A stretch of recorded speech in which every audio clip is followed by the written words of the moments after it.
Welcome to the Real Film Nerds Podcast.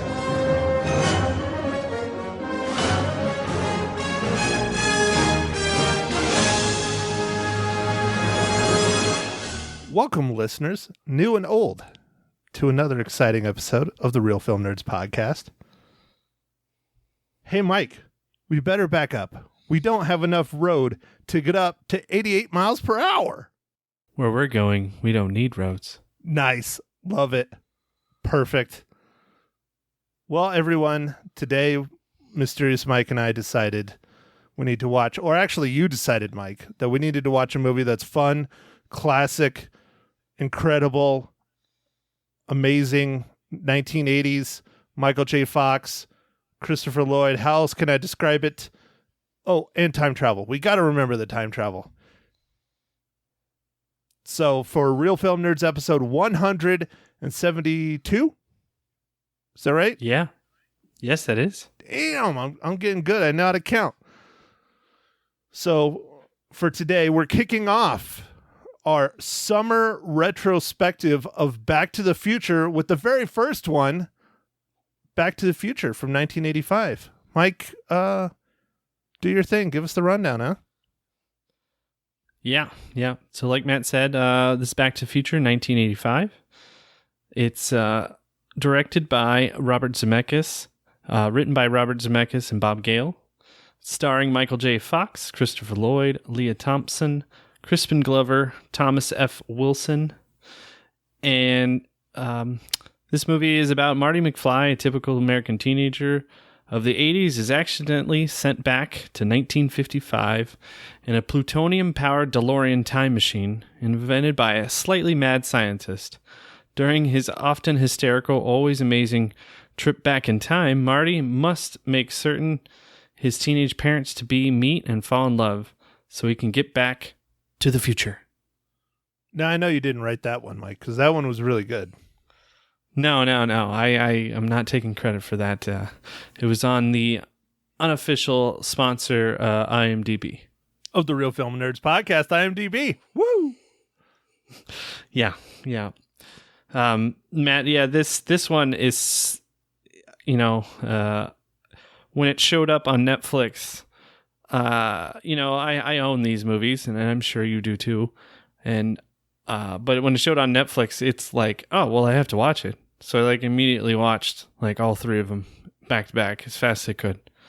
When I found the extra, 6 hours it is.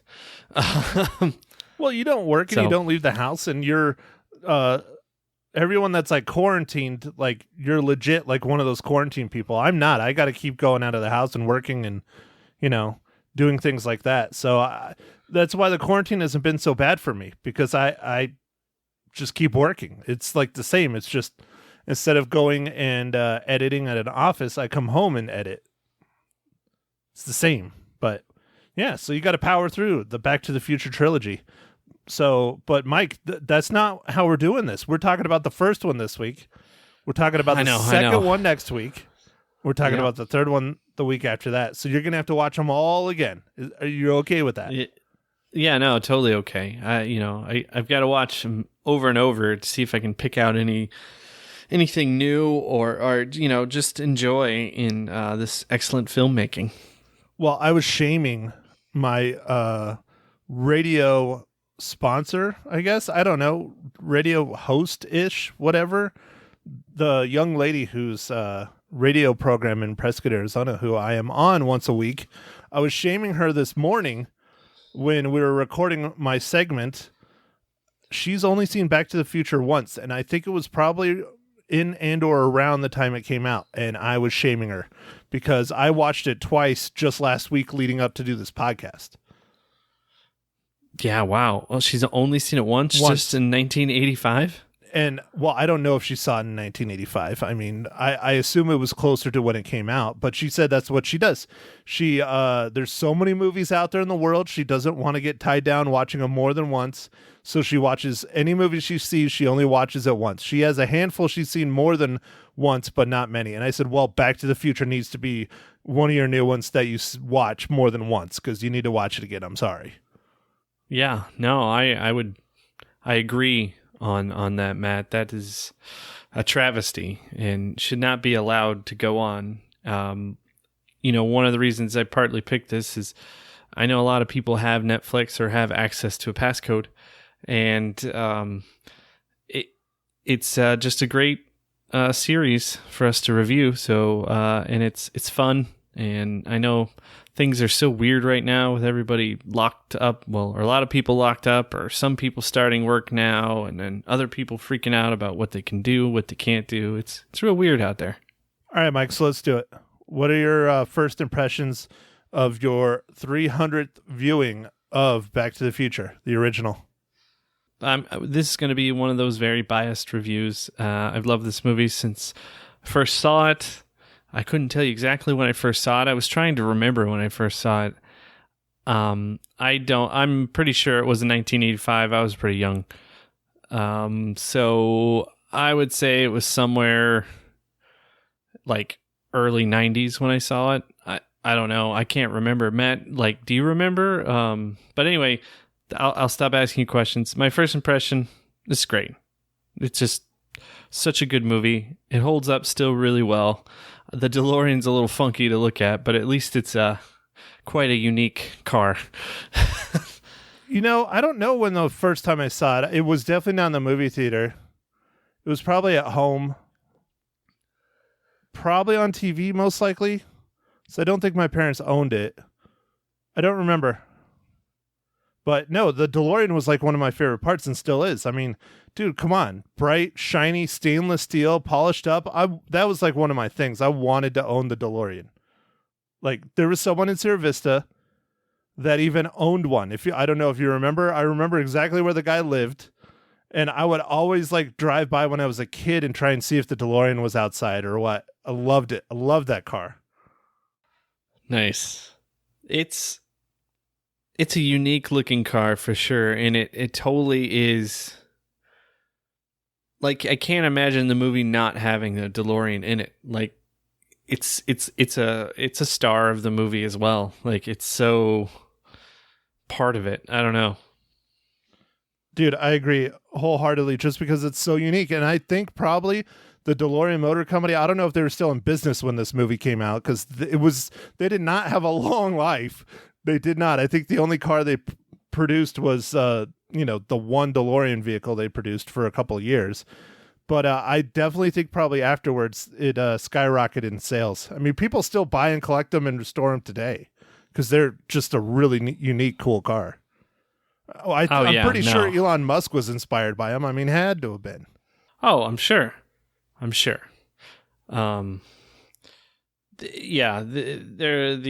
flex capacitor. There's so many good quotes. This movie just has it all, man. The chemistry between Doc Brown and Michael J. Fox is so much fun to watch.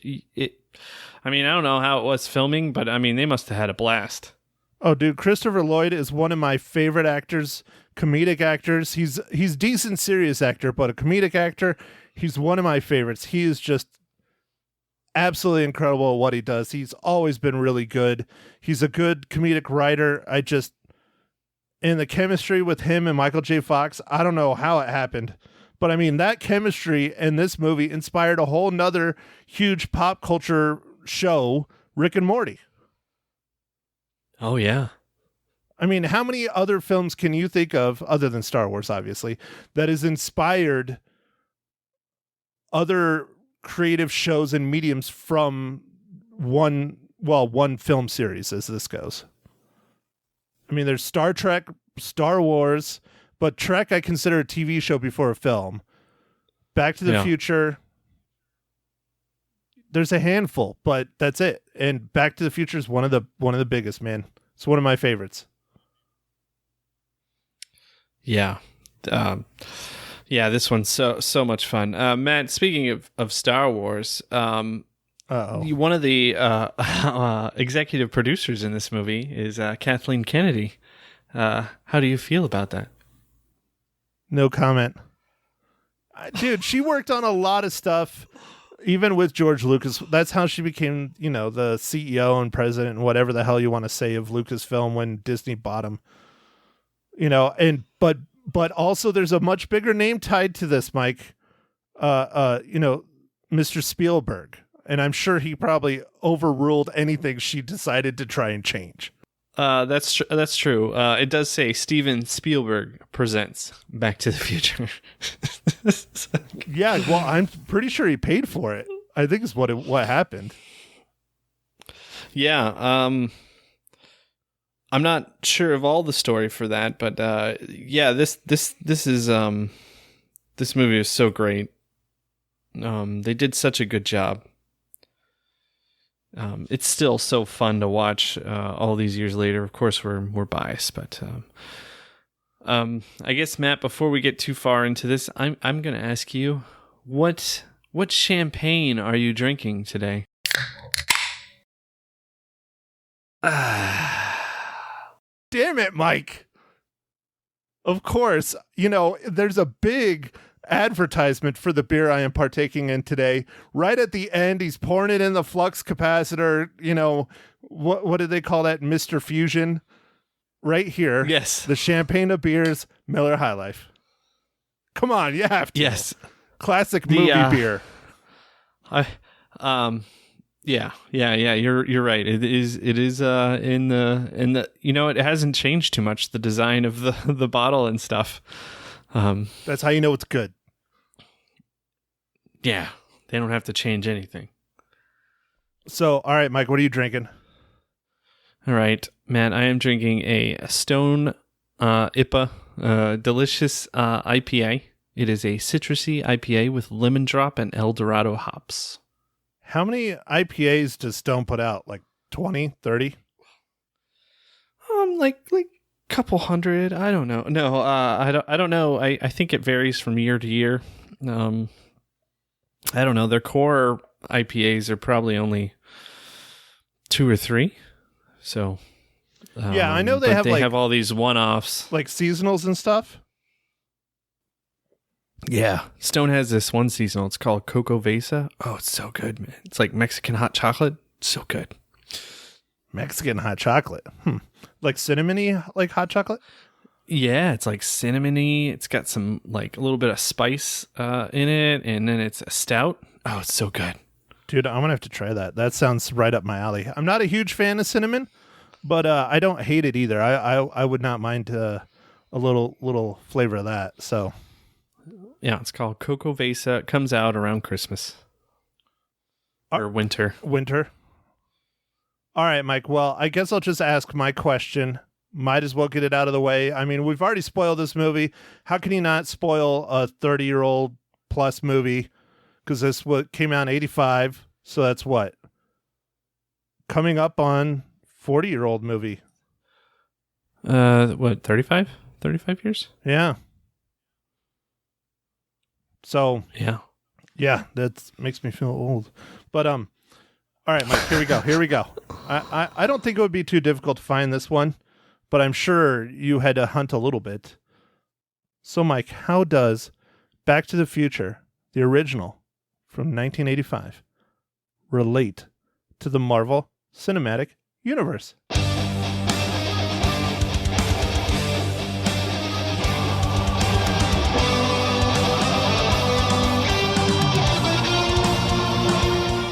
Well, thanks for asking, Matt. This one wasn't too hard to find. The composer, Alan Silvestri, worked on Avengers Infinity War, Avengers Endgame, Avengers, and Captain America, the first Avenger. Yeah, dude. Alan Silvestri, as everyone has heard by now because our intro has already come through. Yes, it's a long one, and I don't care. I'm leaving it in there. I like it. You're going to hear it for the next 3 weeks. The Back to the Future theme, love it. I mean, iconic. Yeah, Matt was hating on me because I said it was a little long. I don't care. It's iconic. We're leaving it in. We're leaving it in, Mike. And that's what she said. We're leaving it in. Or is that what he said? Yeah, that's what he said. Yeah. Maybe? I don't know. We're both kind of confused. Yeah, well, I think it could go either way. Either way. Either way, it doesn't matter. It's dirty. It is dirty. All right, Mike. So there's no point in spoiling it. Let's just continue our discussion. Oh, you know what? Let's do this. Mike, Did you know that Marty McFly's dad in this movie is technically younger than him? No, I did not know. Yeah, Crispin Glover is younger than Michael J. Fox. Not by a lot, but like 3 or 4 years. Yeah. Leah Thompson is the same age, though, as Michael J. Fox. Oh, nice. But I know they put on a lot of makeup for her. Like, it was like to age her. They put on a lot of makeup to age everyone. And, being 19, they shot this probably, 83, 84 to come out in 85? Yeah. I would say being that time period, the makeup doesn't look bad at all. It looks really pretty good. I mean, some of it on Christopher Lloyd looks pretty rough, but for the most part, aging them young, well, they didn't age them younger. They were just younger. But aging them older for the 80s, I think, was pretty good. I think they did well. Yeah, and it was an interesting strategy to kind of have a younger cast and then make them look older instead of having like an older cast trying to, like, a lot of movies I think now do like de-aging, where they're having older people turn to younger, but it's all like CG and stuff. But for this one, they're like, oh, we don't have any of that stuff, so they just did it backwards. I mean, it worked well, I thought. Yeah, I thought it worked out great. And I think a lot of the reasons why they do that, especially like things like The Irishman, is because they want the seasoned actor. But, I mean, they all did a good job, all of them, in my opinion. Yeah. I mean, clearly at the time, Michael J. Fox was the biggest known out of all of them, and they actually kind of shifted around the shooting schedule so they could have Michael J. Fox because he was currently doing Family Ties when this was shot. But Crispin Glover was fairly unknown. Thomas F. Wilson was fairly unknown. Leah Thompson was fairly unknown. Christopher Lloyd was known, but he's not one of the young kids. I mean, he was younger, but he wasn't like one of the high school kids in this. So. Oh yeah. Mm-hmm. So, all right. Well, there's a little bit of trivia for me. Oh, here's another one. Mike, a really big actor. Well, not so big now anymore. This was his very first movie ever. It was of his feature film debut. Do you know who that is? No, I'm not sure. Billy Zane. Really? Billy Zane was one of Biff's henchmen. His name was Match because he had a match in his mouth the whole time. Wow. That's interesting. Yeah, Billy Zane's been in quite a bit. I wouldn't say he's been in as much lately, but he's definitely been in tons of movies. Oh, yeah, dude. His biggest role, I would say, is probably Titanic. He was huge in Titanic. Yeah. All right, Mike, your turn. I know you looked up a bunch of trivia. Do it. Hit us with some. All right, man. So how many times was this script rejected? Oh, God, a lot. That's why they went to Steven Spielberg, I think. 44 times. Oh, geez. That's a lot higher than I thought. That's a whole lot higher. This was the highest grossing movie of 1985. Let's see. I don't know what else. What else should I? After the film's release, body kits were made for DeLoreans to make them look like the time machine. Really? I didn't know that. That's pretty cool. Damn it. Makes me want a DeLorean even fucking more now. This is terrible. It goes yeah. Dodge Viper, then DeLorean. Nice. In December 2007, it was selected by the Library of Congress for preservation in the National Film Registry as being culturally, historically, and aesthetically significant. Nice. Yes, so it's immortalized forever in the Library of Congress. Literally forever. Yeah. When this movie was previewed for a test audience, Industrial Light and Magic had not completed the final DeLorean in flight shot. The last several minutes of the movie were previewed in black and white. It didn't matter, as the audience roared in approval of the final scene anyway. Dude, seriously, they had to have... I think the original script had to have been at least 1 and 2, maybe not 3, but at least 1 and 2, because it flows so seamlessly from 1 into 2. Now 3 is a little different, but they had to have had at least 1 and 2 written by the time they filmed the original, because it just works so well. Yeah, no, it does. It does. it did flow in really well. It's amazing how well.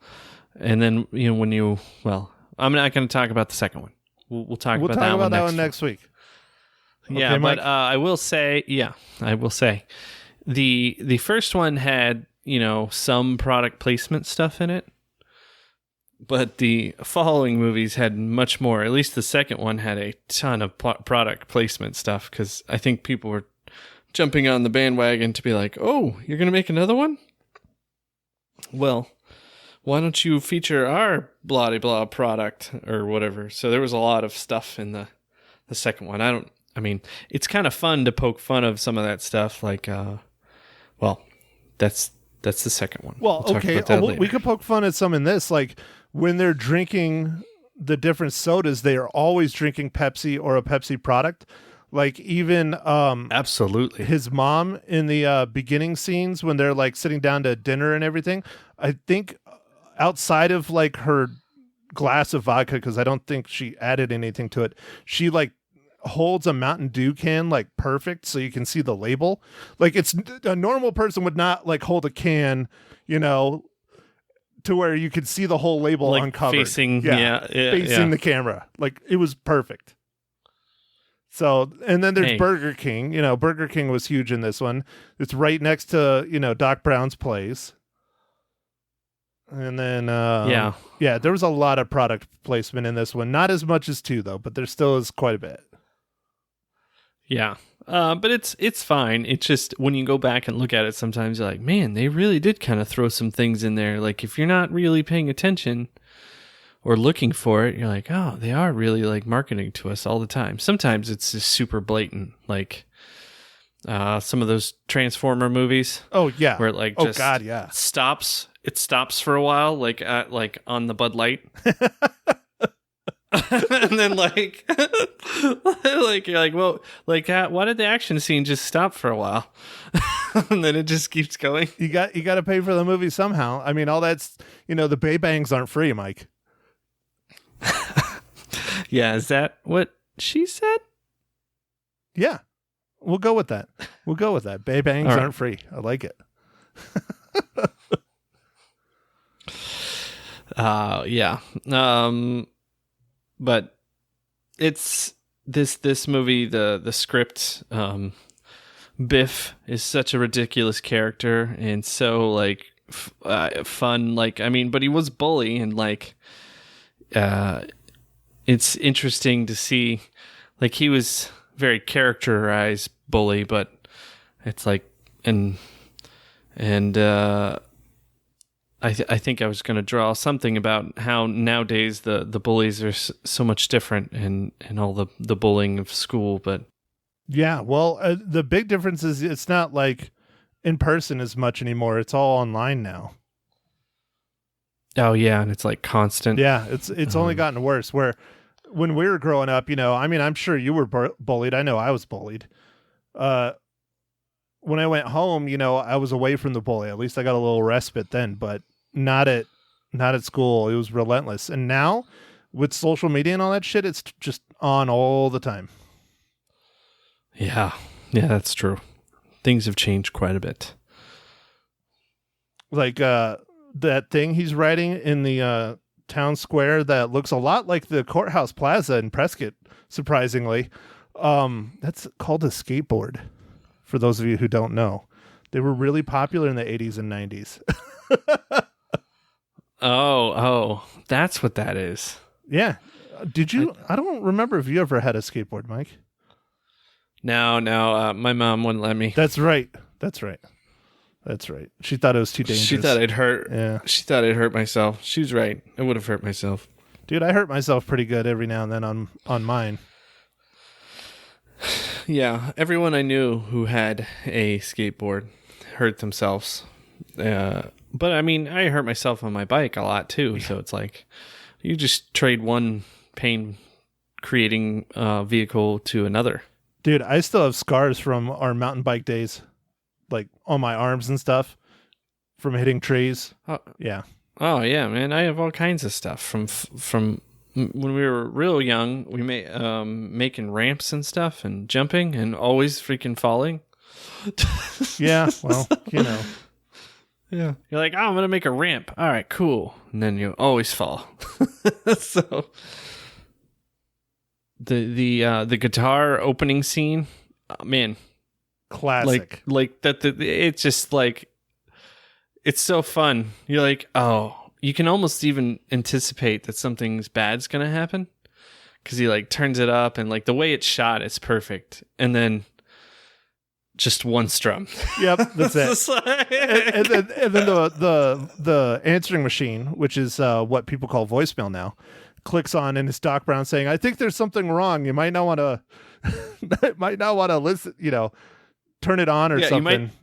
Don't use the power amp. There's something wrong or whatever. It might overload." Oh, he's all, are those all my clocks? Oh, they're working perfectly. They're 20 minutes late. Oh, yeah. You know what? I think he was actually talking on the phone. I don't think he left a message. But anyways, yeah. But no, the intro, that's one thing that's kind of interesting. The intro of this film lays a lot of groundwork, like a lot of groundwork. There's newspaper articles. There's plutonium in there. There's, the Brown Mansion burned to the ground, all kinds of stuff going on, which we've talked about in a few of our other films, but they did it very eloquently in this. And it's very reminiscent for me of Pee-wee's Big Adventure with the opening of that, when he's making breakfast. It's very similar to that. Oh, yeah. I enjoy that this kind of shows that he's kind of a tinkerer or kind of a inventor in his own way, as he tried to make his own little like feeding station for the dog, and like just all this automatic stuff to make coffee and stuff. Of course, you see how everything's like in disrepair, but I thought it was really neat to just see that stuff in this like slow kind of pan of everything happening. I thought it was great. Well, he is an inventor. I mean, that's how he invented the time machine. He's been an inventor his whole life, a failed inventor. That's why he lost his family's fortune and the mansion burned to the ground and all this stuff. And then his one big hit is he can't tell anybody because it would literally change the face of the earth, which they find out just by one person going back in time. Yeah. All right, Mike, so should we get to the bread and butter? Are you done reminiscing about Back to the Future? Is there more parts you want to talk about? I mean, there's so much that it could talk about. I mean, we could probably break it down scene by scene, Matt, but no, let's Yeah, dude, we really probably could, because I love this movie. It's one of my favorites of all time. It's inspired so much. It inspired an entire novel that was turned into a film done by Steven Spielberg. I mean, how ironic is that? Yeah, that's fun. Granted, the Ready Player One. Yeah, granted, it wasn't like 100% this movie, but it was just pop culture focused, and the novel is more about Star Wars and Back to the Future than just about anything else. So, anyways, I love this movie all around. It's great. So much fun. It is. All right, Mike, go first. What, you want me to give her my rating right now? Only if you want to. I mean, you don't have to give it a rating. Yeah, no, I'll go. Matt, I'm going to give this 5 out of 5 reels. See, this is why we should have just like switched these around so that we could have like 15 in a row of ratings. Because, I mean, of course I'm giving this a 5. I told you I was going to give it a 5. I freaking love this movie. It's amazing. I mean, if you haven't seen this by now in your life, how dare you? And you're into movies, or you're just an American, how dare you? If you've not seen Back to the Future, it's un-American. There you go. That's Matt at realfilmnerds.com. Yep. But remember, shitty selfies continue to go to Mike at realfilmnerds.com. He loves them. The shittier, the better. Yeah, go for it. Oh, okay. So we've already talked about it. Mike, next week, we're going to continue our Back to the Future summer retrospective with Back to the Future 2. Yes, yeah. I have a feeling that stars Michael J. Fox, Christopher Lloyd, Leah Thompson, Crispin Glover, and Thomas F. Wilson. What do you think? I think you're on the right direction. This will be fun. Hey, it will, man. It'll be fun. Yeah, so hopefully everyone has seen Back to the Future, and this is just you reminiscing with us. But if you haven't, like Matt said, it pretty much is American travesty that if you haven't seen it. So you need to watch it. It's on Netflix. You know someone who has a password if you don't have Netflix. Although you should have Netflix. But if you don't, you gotta know someone who has a password. Just go over to their house, hang out, watch a movie. Wait, hold on, Mike. Are you encouraging people to not social distance? What's wrong with you? Oh no, social distance. You know, make sure 6 feet. You know, like one person's on one recliner, another person's on another recliner, not anywhere close to each other. You know, they get some food from a restaurant, but they don't touch the food. Like everything's the food was made by robots, and then we'll be good. Should they get Burger King? I don't know if that's robot made. I mean, I know they have that grill that you just like put the meat on it and then it comes out and it's done. The frame broiler or whatever. You mean the meat that's not really meat because it's plant-based? Well, there's it's that. Goo. Well, that's yeah, it's goo. I'm a goo man. Impossible Burger. You see that South Park? Yeah, you love that one, dude. It's so funny. It's so funny. It's the oil, man. You love it. Because it's a rip on There Will Be Blood. It's so good. I'm a goo man. I love that one. It was so good. Oh, yeah. Oh, man. What do you think the South Parks this year are going to be about? I got to guess. Probably like COVID-19. But I'm just throwing that out there.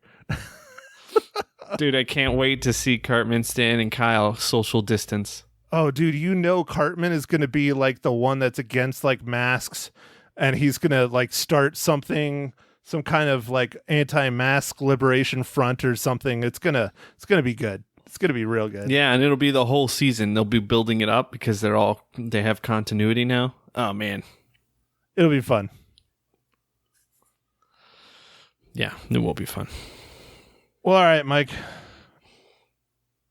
I don't have anything else other than go watch this movie. Enjoy it like the rest of us. Yes, watch this movie. Make sure to catch us on all the socials, Facebook, Twitter, the Grams. You know what? Maybe watch Back to the Future 2 with us next week, and then write in, email us, let us know your thoughts. We'll read them here on the pod if you want. If we get anything. Okay. Sounds good, right? All right. Yeah? Yeah, it sounds good. All right. I think with that, we'll let you guys get going back to your quarantining and social distancing and all that. Anyway, hopefully you enjoyed this movie and you enjoyed this pod. So catch us on the next one. And in the meantime, go watch as many movies as you can. Thank you for listening to The Real Film Nerds. Now don't forget to follow us on Facebook, Twitter, and Instagram at Real Film Nerds. Now go out and catch a movie.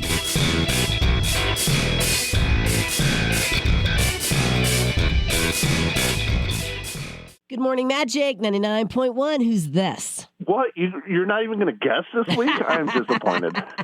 Oh, it must be Matt Hinshaw from the Real Film Nerds podcast. Good morning, Maddie. How are ya? See, that's cheating once you already heard my voice.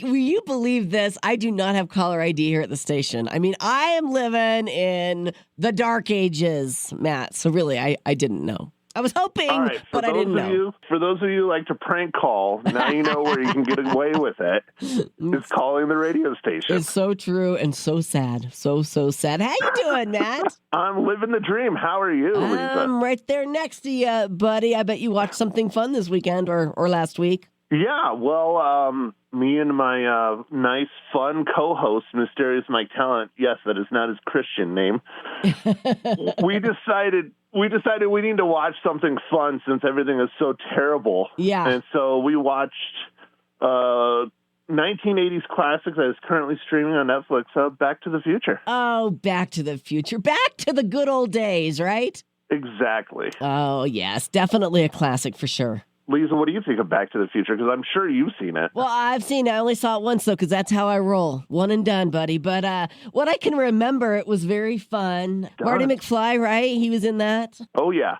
One and done. That is horrible. I know. I watched it twice last week. Oh, my gosh. Just last week I watched it twice. I have friends, Roger and Jana, they watch the same movie every night when they go to bed. I just can't imagine. There's just too much out there to watch anything more than once. Oh, no. For me, anyway. Oh, no, they need more variety. Yeah, no, Yeah. Well, but when it's this good of a movie, you got to watch it more than once. I mean, Okay. you just got to. You know what? I did watch Jerry Maguire like 6 times and Top Gun like 5. So I get it. I understand.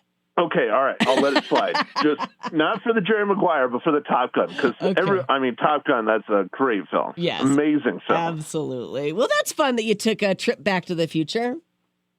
Well, the interesting thing is we're going to do, probably, we haven't discussed it, but a retrospective where this week we're going to do 1, next week we're going to do 2, and maybe the week after we'll do 3. Oh, I think you've got the time, Matt. Why not? Plenty of time, and I love the films. Right. So I think you need to go watch it again, Lisa. I think you're right. Since it's on Netflix. I think you're right. I think I will do that this week because I remember it being really fun. And there's so many references to it, especially now. Oh, yeah. Well, and there's an entire another show that is extremely loved by a large majority of pop culture that was inspired by Back to the Future. Okay, well, and there's 3 of them? There's 3 Back to the Futures? Yes, ma'am. There are 3. Yeah. Oh, wow. Okay. Yeah, I need to get busy. You need to get on it. Excellent. So how many reels do you give Back to the Future, Matt? I absolutely love this movie. How can you not? It's Robert Zemeckis, Steven Spielberg involved. I believe George Lucas had a little bit of a hand in here. I mean, I absolutely love this movie. It's incredible. It's a must-see. It's a perfect 5 out of 5. 5 out of 5. Oh my gosh. I don't think you've ever given a film a 5 on this show before. Maybe I have, but it's probably a classic. Wow, that is awesome. 5 out of 5. I'm definitely going to revisit it and refresh my memory. How's that? Refresh your memory. I like it. That works. Maybe you'll go back in time. Wouldn't that be nice? Just about 2-3 months. that would be nice. That's what it really is. We're all just dreaming that we wish we had a time machine so that we can go back in time with all the knowledge we have today, right? Amen. That would be great. That would be great. Matt, let's look into the future. What do you think you'll watch for next week? Well, that's what I said. I think we're probably going to do Back to the Future too. Yeah. Right. Okay. Well, I'm not 100%. I'm not 100% we're going to, but I think that's what we're probably going to do. All right. I won't hold you to it, but I appreciate your review this morning. 5 out of 5. It doesn't get any better than that. No, it doesn't. You guys be sure to catch Matt's podcast. It's The Real Film Nerds. Thanks for calling in this morning, Maddie. Thank you, Lisa. You're welcome. Bye-bye. Bye.